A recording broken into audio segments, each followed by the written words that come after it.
In this episode, we're going to talk about prepping for bedbug treatment and whether or not you need to do it or what you need to know.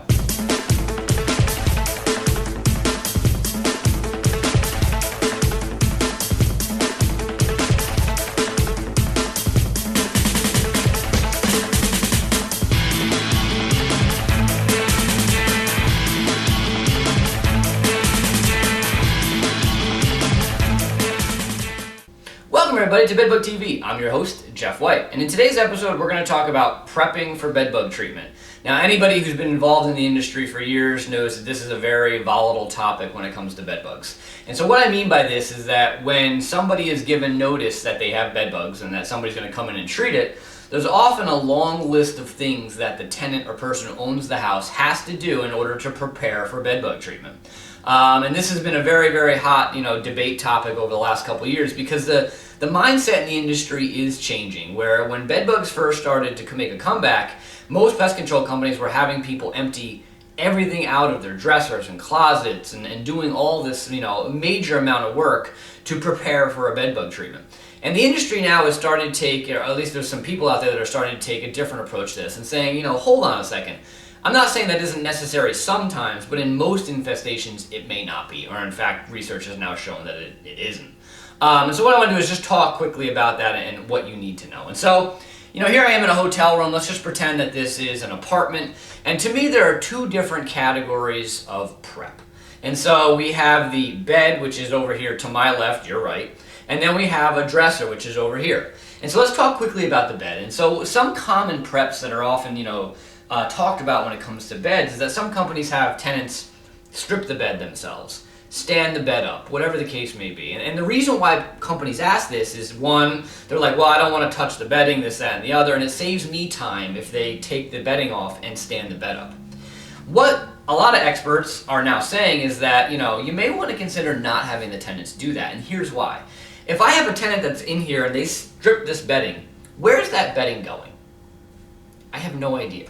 They're going to strip the bedding. Now, you may leave them directions on what to do with it, but as we know, many people don't follow directions, and so what they're going to do is they're going to strip the bedding and they're going to throw it in a coat closet. They're going to throw it in the middle of the floor. They're going to go put it out in the dining room to get it out of the way, or whatever the case may be. Well, what now has bed bugs?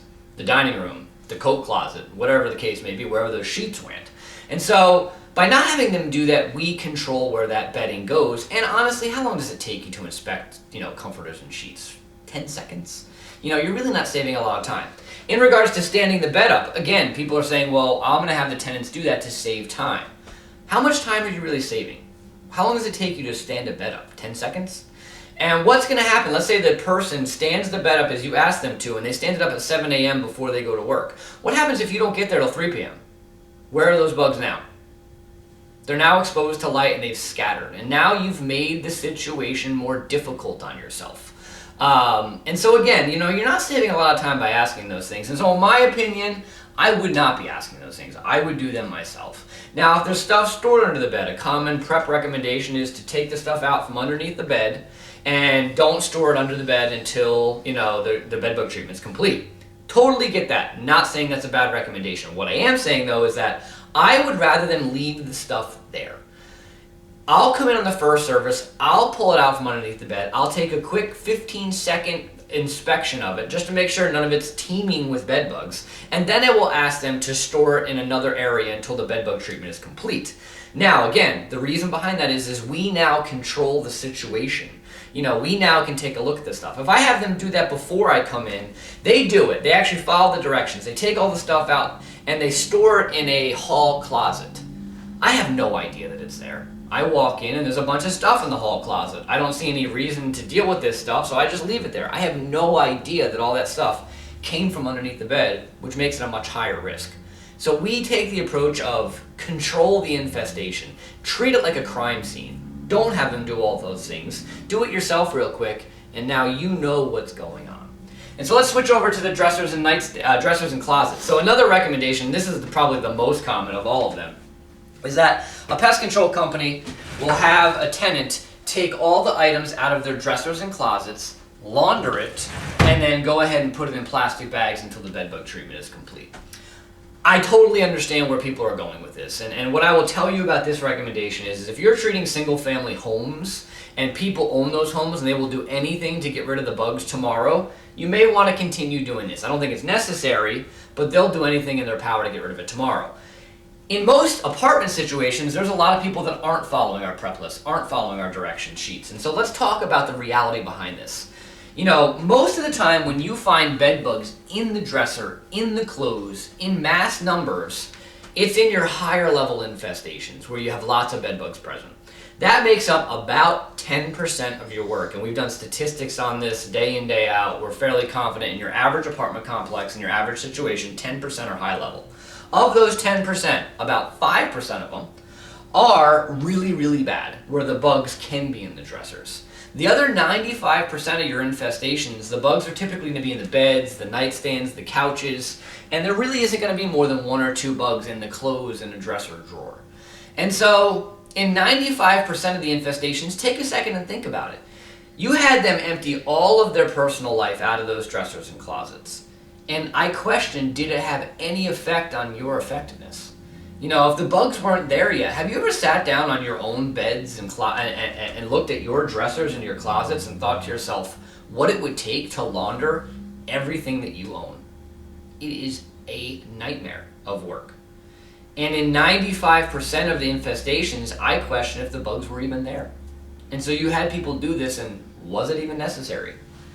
Now, I'm not going to say that in your bad infestations that doing those things may not be necessary, but what I recommend is prep as needed, or prep by inspection. So let's say I come into this apartment or room and I take a look at this dresser and I immediately see bugs hiding on the edge of the dresser. Okay, now I'm going to have them empty that for the next service. But I'm not just going to have them do all that work just because. And so we're going to do prep as needed, and we're going to have them do things. And the bottom line with this is that in most instances it really does work. And then Rutgers has actually put data together now.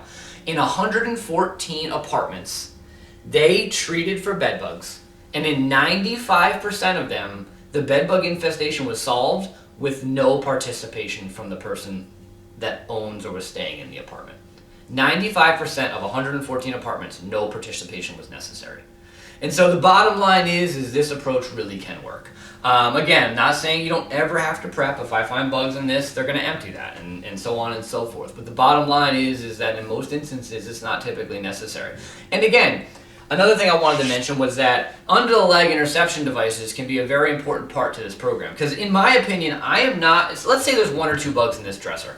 I don't care. Because even if I went through it, I'm probably not going to find those 1 or 2 bugs. But what do those 1 or 2 bugs have to do? They have to feed. And so they're going to eventually come out of there and try to go to the bed. If I have these under the legs of the beds and couches, and I'm doing other things around that bed to address those bugs as they come out, I'm going to use the bug's biology and behavior against it. And so that's kind of the concept behind our, we call limited prep approach, or prep as needed. And one last thing I want to say, if you're a homeowner watching this, the bottom line here is that I can talk until I'm blue in the face about how none of this is necessary or blah, blah, blah, blah, blah, blah, blah. If your pest control company that you hired comes in and says it is necessary, you have to follow their recommendations. You can share with them this video, you can say this guy says it's not, I don't know that they're going to care. And so, you know, you have to just take this into account. I'm not trying to supersede what the pest control company is saying. If they say it's necessary, unfortunately, you're going to have to go with them. Now, you can shop other pest control companies and see if other companies take my approach to this, or our approach, or the industry approach to this. But you got to listen to your pest control company. If you have any questions on prep, jeff.white@bedbugcentral.com, and I hope to see everybody soon enough.